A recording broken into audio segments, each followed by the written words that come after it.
ਕਾਫੀ ਜਿਹੜੇ ਅਜੇ high numbers ਜਿਹੜੇ ਉਹ ਆ ਰਹੇ ਨੇ ਬਾਰਡਰ ਤੋਂ ਕ੍ਰਾਸਿੰਗਸ ਜਿਹੜੀਆਂ ਆ ਰਹੀਆਂ, ਖਾਸ ਕਰਕੇ ਯੰਗ ਜਨਰੇਸ਼ਨ ਇਸ ਦੇ ਵਿੱਚ ਹੈਗੀ ਆ।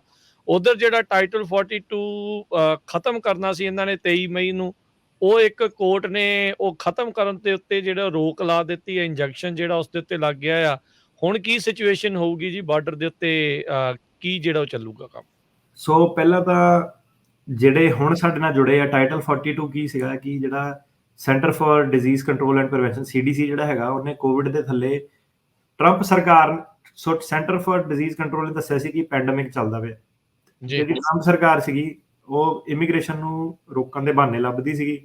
ਬਹਾਨੇ ਕਹਿ ਲਓ ਜਾਂ ਸਹੀ ਗੱਲ, ਡਿਪੈਂਡ ਕਰਦਾ ਕਿਹੜੇ ਪਰਸਪੈਕਟਿਵ ਤੋਂ ਤੁਸੀਂ ਦੇਖਦੇ ਆ। ਕਿਸੇ ਗੱਲ 'ਚ ਸਹੀ ਵੀ ਸੀਗੇ।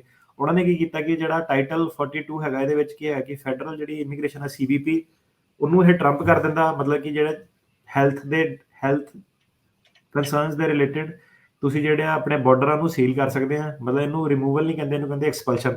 ਕਿ ਬੰਦਾ ਬਾਰਡਰ ਤੇ ਆਵੇ, ਕਵੇ ਮੈਨੂੰ ਅੰਦਰ ਜਾਣ ਦਿਓ, ਕਹਿੰਦਾ ਨਹੀਂ ਤੂੰ ਅਜੇ ਬਾਅਦ ਚ ਆਈ, ਟਾਈਟਲ 42 ਐਕਸਪਲਸ਼ਨ ਚੱਲਦੀਆਂ ਪਈਆਂ। ਸੋ ਲੋਕੀ ਸਾਰੇ ਜਣੇ ਜਿਹੜੇ ਆ ਬਾਰਡਰ ਕ੍ਰਾਸ ਕਰਕੇ ਨਹੀਂ ਆਉਣਾ ਚਾਹੁੰਦੇ। ਕਾਫੀ ਸਾਰੇ ਲੋਕ ਜਿਹੜੇ ਆ ਬਾਰਡਰ ਤੇ ਸਿੱਧੇ ਜਾ ਕੇ ਪ੍ਰੈਜ਼ੈਂਟ ਕਰ ਦਿੰਦੇ ਆ, ਜਿਹੜੇ ਸਪੈਸ਼ਲੀ ਫੈਮਿਲੀ ਵਾਲੇ ਆ। ਉਹ ਡੈਜ਼ਰਟ ਚੋਂ ਪਹਾੜੀਆਂ ਚੋਂ ਔਖਾ ਟ੍ਰੇਨ ਆ, ਦਰਿਆ ਦੇ ਨੂੰ ਟੱਪਣੇ ਪੈਂਦੇ, ਨਹੀਂ ਪੰਗਾ ਲੈਂਦਾ ਹਨਾ, ਸਪੈਸ਼ਲੀ ਜਿਹੜੇ ਜੁੱਕਰ ਆਉਂਦੇ ਆ। ਸੋ ਕਿਸੇ ਬਾਰਡਰ ਤੇ ਜਾਂਦੇ ਸੀਗੇ, ਟਾਈਟਲ 42 ਐਕਸਪਲਸ਼ਨ ਕਰਕੇ ਉਹਨਾਂ ਨੂੰ ਕਹਿ ਦਿੱਤਾ ਜਾਂਦਾ ਸੀਗਾ ਕਿ ਨਹੀਂ ਅਜੇ ਨਹੀਂ ਤੂੰ ਆ ਸਕਦਾ, ਦੁਬਾਰਾ ਆਈ। ਕਈ ਵਾਰੀ 50 100 ਵਾਰੀ ਉਹ ਟਰਾਈ ਕਰਦੇ ਸੀਗੇ। ਸੋ ਡੇਟਾ ਜਿਹੜਾ ਉਹ ਅੱਜ ਦਾ ਇਹ ਹੈ ਕਿ 18,000 ਲੋਕੀ ਇੱਕ ਦਿਨ 'ਚ ਅੰਦਰ ਆ ਰਹੇ ਆ ਅਮਰੀਕਾ ਦੇ ਵਿੱਚ। 18,000 ਲੋਕੀ ਜਿਹੜੇ ਬਾਰਡਰ ਵਾਲਿਆਂ ਨੂੰ ਪ੍ਰੋਸੈਸ ਕਰਨੇ ਪੈ ਰਹੇ ਆ। ਸੋ ਪਹਿਲਾਂ ਤਾਂ ਦੇਖ ਲਓ ਕਿ ਜਿਹੜਾ ਵੀ ਬਿਜ਼ਨਸਮੈਨ ਹੈਗਾ, ਤੁਸੀਂ ਇੱਕ ਦੇਖ ਲਓ ਕਿ 18,000 ਲੋਕਾਂ ਨਾਲ ਤੁਹਾਡੀ ਸੰਸਥਾ ਨੂੰ ਜੇ ਡੀਲ ਕਰਨਾ ਪਵੇ ਤਾਂ ਕੀ ਚੀਜ਼ ਆ ਉਹ। ਠੀਕ ਆ, ਐਵੇਂ ਆਪਾਂ ਇਮੀਗ੍ਰੇਸ਼ਨ ਨੂੰ ਕਹਿ ਦਿੰਦਾ ਕਿ ਇਹ ਮਾੜੇ ਆ, ਇੱਦਾਂ ਵਾ ਉੱਦਾਂ ਵਾ, ਤੇ ਅਗਲੇ ਆਪਣੀ ਜੌਬ ਕਰ ਰਹੇ ਆ ਤਾਂ ਮੁਸ਼ਕਿਲ ਜੌਬ ਆ। ਹੁਣ ਇੱਦਾਂ ਤਾਂ ਹੈ ਨਹੀਂ ਕਿ ਟਰੰਪ ਐਡਮਿਨਿਸਟ੍ਰੇਸ਼ਨ 'ਚ ਆਪਾਂ ਦੇਖਿਆ ਸੀਗਾ ਕਿ ਬੱਚਿਆਂ ਨੂੰ ਅਲੱਗ ਕਰਤਾ ਸੀ ਘਰਦਿਆਂ ਤੋਂ, ਤਾਂ ਬਾਅਦ 'ਚ ਘਰਦੇ ਨਾਲ ਉਹਨਾਂ ਨੂੰ ਲੱਭਣ ਕਿ ਕਿਹੜੇ ਜਵਾਕ ਕਿੱਥੇ ਦੇ ਆ। ਤਾਂ ਕਾਫੀ ਜਿਹੜੇ ਬੱਚੇ ਸੀਗੇ ਉਹਨਾਂ ਨੂੰ 2-2 3-3 ਸਾਲ ਲੱਗ ਗਏ ਕਿ ਘਰਦਿਆਂ ਨੂੰ ਲੋਕੇਟ ਕਰਦੇ, ਕਿਉਂਕਿ ID ਉਡੀ ਨਹੀਂ ਲਈ। ਸੋ ਕਹਿਣ ਦਾ ਮਤਲਬ ਕਿ ਆਪਾਂ ਕੋਈ ਆਈਫੋਨ ਨੂੰ ਨਹੀਂ ਕੈਟਾਲੌਗ ਕਰ ਰਹੇ, ਆਪਾਂ ਬੰਦਿਆਂ ਨੂੰ ਕੈਟਾਲੌਗ ਕਰਨਾ, ਏਲੀਅਨ ਨੰਬਰ ਦੇਣੇ, ਫੈਮਿਲੀ ਉਹਨਾਂ ਨੂੰ ਰੱਖਣਾ, ਡਿਟੈਂਸ਼ਨ 'ਚ ਰੱਖਣਾ, ਖਾਣਾ ਪੀਣਾ ਉਹਨਾਂ ਦਾ। ਤੇ ਇਹਨਾਂ ਦਾ ਜਿਹੜਾ ਡੇਟਾ ਉਹ ਇਹ ਹੈ ਕਿ 2.5 ਲੱਖ ਲੋਕੀ ਅਪ੍ਰੈਲ ਦੇ ਵਿੱਚ ਕ੍ਰਾਸ ਕੀਤੇ ਆ। ਸਿਰਫ ਅਪ੍ਰੈਲ ਦੇ ਵਿੱਚ 2.5 ਲੱਖ ਲੋਕੀ ਜਿਹੜੇ ਬਾਰਡਰ ਥਾਣੀ ਜਿਹੜੇ ਆਏ ਆ, ਜਿਹੜੇ 2 ਨੰਬਰ 'ਚ ਟੱਪ ਕੇ ਸੇਫ ਲੰਘੇ ਆ ਜਾਂ ਹੋਰ ਕੈਨੇਡੀਅਨ ਬਾਰਡਰ 'ਚ ਆਏ, ਉਹਨਾਂ ਦੀ ਤਾਂ ਜੇ ਗਿਣਤੀ ਨਹੀਂ। ਤੇ ਇਹ ਤੋਂ ਇਲਾਵਾ ਜਿਹੜੇ ਟੂਰਿਸਟ ਵੀਜ਼ੇ ਤੇ ਜਾਂ ਦੂਜੇ ਵੀਜ਼ਿਆਂ ਤੇ ਆ ਕੇ ਅਸਾਈਲਮ ਕਰੇ, ਉਹ ਵੀ ਗਿਣਤੀ 'ਚ ਨਹੀਂ। ਮਤਲਬ 2.5 ਲੱਖ ਜਿਹੜੇ ਉਹਨਾਂ ਨੇ ਸਿੱਧੇ ਬਾਰਡਰ ਤੋਂ ਜਿਹੜੇ ਫੜੇ ਆ। ਤੇ CDC ਨੇ ਹੁਣ ਅਪ੍ਰੈਲ 'ਚ ਕੀ ਕਹਿਤਾ ਸੀਗਾ ਕਿ ਸਾਡੇ ਕੋਲ, CDC ਨੇ ਇਹ ਨਹੀਂ ਕਿਹਾ ਕਿ ਕਰੋਨਾ ਵਾਇਰਸ ਚੱਲ ਗਿਆ ਵਾ। ਉਹਨੇ ਇਹ ਕਿਹਾ ਕਿ ਅਪ੍ਰੈਲ 'ਚ ਉਹਨਾਂ ਨੇ ਅਨਾਊਂਸਮੈਂਟ ਕੀਤੀ ਕਿ ਸਾਡੇ ਕੋਲ ਹੁਣ ਵੈਕਸੀਨ ਕਾਫੀ ਹੋ ਗਏ ਆ, ਸਾਡਾ ਇਨਫਰਾਸਟ੍ਰਕਚਰ ਜਿਹੜਾ ਸੀਗਾ ਉਹ ਨਾਰਮਲ ਆ, ਤਾਂ ਕਰਕੇ ਸਾਨੂੰ ਲੱਗਦਾ ਕਿ ਆਪਾਂ ਕੋਵਿਡ ਨੂੰ ਬੈਟਰ ਹੈਂਡਲ ਕਰ ਸਕਦੇ ਹਾਂ। ਤਾਂ ਜਦੋਂ CDC ਨੇ ਇਹ ਕਿਹਾ, ਹੁਣ ਜਿਹੜੀ ਬਾਈਡਨ ਸਰਕਾਰ ਆ, ਮਤਲਬ ਹੁਣ ਓਬਵੀਅਸਲੀ ਕਿ ਉਹਦੀ ਸਰਕਾਰ ਆ, ਐਂਡ ਆਫ ਦਾ ਡੇ ਉਹਨਾਂ ਨੇ ਇਮੀਗ੍ਰੇਸ਼ਨ ਦਾ ਪ੍ਰੋਮਿਸ ਕੀਤਾ ਸੀਗਾ ਕਿ ਟਰੰਪ ਨੂੰ ਕ੍ਰਿਟੀਸਾਈਜ਼ ਵੀ ਕੀਤਾ ਸੀਗਾ ਕਿ ਟਾਈਟਲ 42 ਪਹਿਲੇ ਦਿਨ 'ਚ ਹੀ ਹਟਾਊਗਾ। ਹੁਣ ਦੇਖ ਲਓ ਕਿੰਨੀ ਦੇਰ ਹੋ ਗਈ, ਉਹਦਾ ਕਾਰਜਕਾਲ ਵੀ ਮੁੱਕਣ ਤੇ ਆ ਜਾਣਾ, ਟਾਈਟਲ 42 ਨਹੀਂ ਹਟਿਆ। ਸੋ ਬਾਈਡਨ ਉਹਨਾਂ ਨੇ ਸੋ ਰਿਪਬਲਿਕ ਹੁਣ ਮਿਡ ਟਰਮ ਆ ਰਹੀਆਂ, ਤਾਂ ਕੀ ਹੋਇਆ ਕਿ ਉਹਨਾਂ ਨੂੰ ਸ਼ੱਕ ਪੈ ਗਿਆ ਕਿ ਕਿਉਂਕਿ CDC ਨੇ ਇੱਦਾਂ ਕਹਿਤਾ, ਬਾਈਡਨ ਐਡਮਿਨਿਸਟ੍ਰੇਸ਼ਨ ਦੀ ਇਹ ਚਾਲ ਆ, ਤੇ ਇਹਨਾਂ ਨੇ ਹੁਣ ਜਿਹੜਾ ਟਾਈਟਲ 42 ਚੱਕ ਦੇਣੀ ਆ। ਤੇ ਬਾਈਡਨ ਐਡਮਿਨਿਸਟ੍ਰੇਸ਼ਨ ਨੇ ਅਨਾਊਂਸ ਵੀ ਕੀਤਾ ਸੀਗਾ ਕਿ ਮਈ 23 ਨੂੰ ਉਹਨਾਂ ਨੇ ਜਿਹੜਾ ਸੀਗਾ ਟਾਈਟਲ 42 ਐਕਸਪਲਸ਼ਨ ਨੂੰ ਹਟਾ ਦੇਣਾ।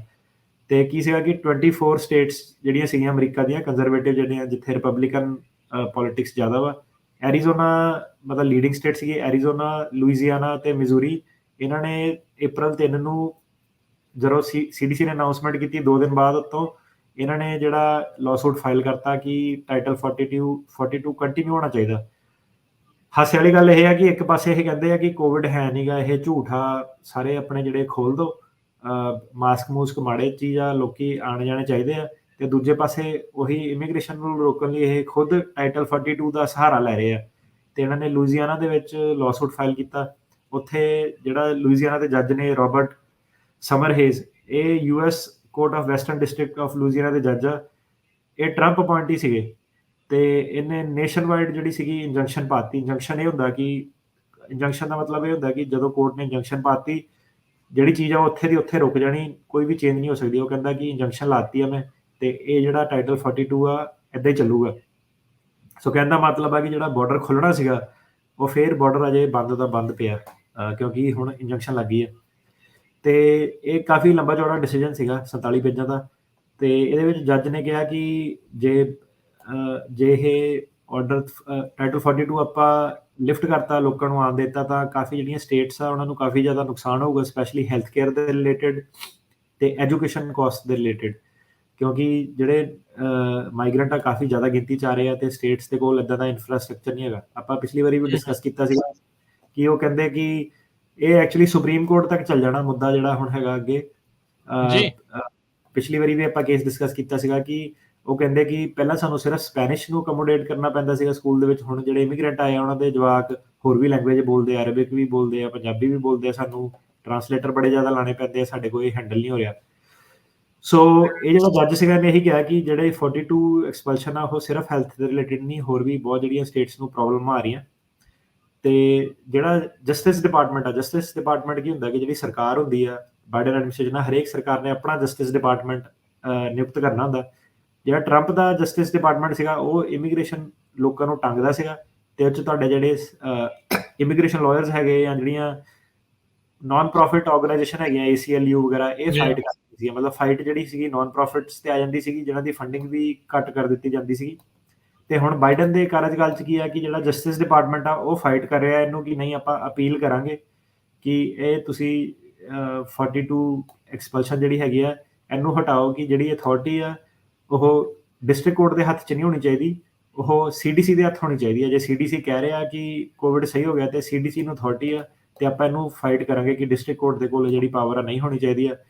ਸੋ ਜਿਹੜੀ ਸਟੇਟਸ ਦੀ ਇਮੀਗ੍ਰੇਸ਼ਨ ਦੀ ਜਿਹੜੀ ਟਸਲ ਆ ਫਿਰ ਦੁਬਾਰਾ ਸ਼ੁਰੂ ਹੋ ਗਈ ਹੈ, ਜਿੱਦਾਂ ਆਪਾਂ ਪਿਛਲੀ ਟਰੰਪ ਦੀ ਐਂਡ ਵਾਲੇ ਸਾਲਾਂ 'ਚ ਦੇਖਿਆ ਸੀਗਾ ਕਿ ਦੋਨੋਂ ਧਿਰਾਂ ਜਿਹੜੀਆਂ ਕੋਰਟਸ ਦੇ ਵਿੱਚ ਪਹੁੰਚ ਜਾਂਦੀਆਂ। ਸੋ ਜਿਹੜੇ ਸਰਕਾਰ ਦੇ ਵਕੀਲ ਆ ਹੁਣ ਉਹ ਕੀ ਕਰਦੇ ਆ ਕਿ ਜਿਹੜਾ CDC ਉਹੀ ਡਿਸਾਈਡ ਕਰ ਸਕਦੀ ਆ ਕਿ ਕਦੋਂ 42 ਅਥਾਰਟੀ ਐਕਸਰਸਾਈਜ਼ ਕਰਨੀ ਹੈ, ਕਦੋਂ ਨਹੀਂ ਕਰਨੀ ਆ, ਤੇ ਉਹਨਾਂ ਦੇ ਹੱਥ ਸਿਰਫ ਜਿਹੜੀ ਇਹ ਪਾਵਰ ਹੋਣੀ ਚਾਹੀਦੀ ਹੈ ਕਿ ਪੈਂਡੈਮਿਕ ਨੂੰ ਕਿੱਦਾਂ ਹੈਂਡਲ ਕਰਨਾ। ਜੇ ਆਹ ਪੈਂਡੈਮਿਕ ਨੂੰ ਹੈਂਡਲ ਕਰਨ ਦੀ ਪਾਵਰ ਆਪਾਂ ਸਟੇਟਸ ਨੂੰ ਦੇਤੀ ਤਾਂ CDC ਦੀ ਅਥਾਰਟੀ ਜਿਹੜੀ ਆ ਅੰਡਰਮਾਈਨ ਹੋ ਜਾਂਦੀ ਆ। ਤੇ ਜਿਹੜਾ ਕੋਰਟ ਸੀਗਾ ਉਹ ਕਹਿੰਦਾ ਕਿ ਨਹੀਂ, ਇਹ ਸਿਰਫ ਹੁਣ ਇਕੱਲੇ ਹੈਲਥ, ਕੋਰਟ ਨੇ ਉਹ ਜਿਹੜਾ ਜੱਜ ਸੀਗਾ ਉਹਨੇ ਤਰਕ ਇਹ ਦਿੱਤਾ ਕਿ ਇਹ ਹੁਣ ਸਿਰਫ ਹੈਲਥ ਰਿਲੇਟਡ ਗਰਾਊਂਡ ਨਹੀਂ ਰਹੀ, ਇਹ ਹੈਲਥ ਤੋਂ ਵੀ ਵੱਧ ਕੇ ਉੱਤੇ ਜਾ ਚੁੱਕੀ ਹੈ ਚੀਜ਼। ਇਹ ਹੈਲਥ ਦਾ ਇੱਕ ਇਸ਼ੂ ਹੈਗਾ, ਪਰ ਇਹ ਸਿਰਫ CDC ਦਾ ਇਸ਼ੂ ਨਹੀਂ ਰਿਹਾ, ਇਹ ਸਟੇਟ ਇਸ਼ੂ ਵੀ ਇੱਕ ਹੈਗਾ। ਜਿਹੜੇ ਸਾਰੇ ਇਹ ਵਕੀਲ ਸੀਗੇ, ਸਾਰੇ ਜਿਹੜੇ ਸਰਕਾਰੀ ਵਕੀਲ ਸੀਗੇ, ਉਹਨਾਂ ਨੇ ਜੱਜ ਨੂੰ ਪਰਸੂਏ ਕਰਨ ਦੀ ਕੋਸ਼ਿਸ਼ ਕੀਤੀ ਕਿ ਨਹੀਂ, ਤੁਸੀਂ ਜੇ ਇਹਨੂੰ ਲਾਣੀ ਹੈ ਇੰਜੰਕਸ਼ਨ ਨੂੰ, ਤੁਸੀਂ ਸਿਰਫ ਉਹ ਵਾਲੀ ਸਟੇਟਸ ਦੇ ਵਿੱਚ ਲਾਓ ਜਿਹੜੀ ਇਹ ਮੰਗ ਰਹੀ ਹੈ 42। ਜਿੱਦਾਂ ਤੁਸੀਂ ਕੈਲੀਫੋਰਨੀਆ ਨਹੀਂ ਚਾਹੁੰਦਾ ਹੈਗਾ, ਨਿਊ ਮੈਕਸੀਕੋ ਨਹੀਂ ਚਾਹੁੰਦਾ, ਤੁਸੀਂ ਉਹ ਸਟੇਟਸ ਨੂੰ ਛੱਡ ਦਿਓ ਤੇ ਜਿਹੜੀ ਸਟੇਟ ਮੰਗ ਰਹੀ ਆ ਉਹਨਾਂ ਨੂੰ ਸਿਰਫ ਇਹ ਆਪਸ਼ਨ ਦੇ ਦਿਓ ਕਿ ਠੀਕ ਹੈ, ਤੁਸੀਂ ਆਪਣੀ ਸਟੇਟ 'ਚ ਰਿਸਟ੍ਰਿਕਟ ਕਰ ਸਕਦੇ ਆ।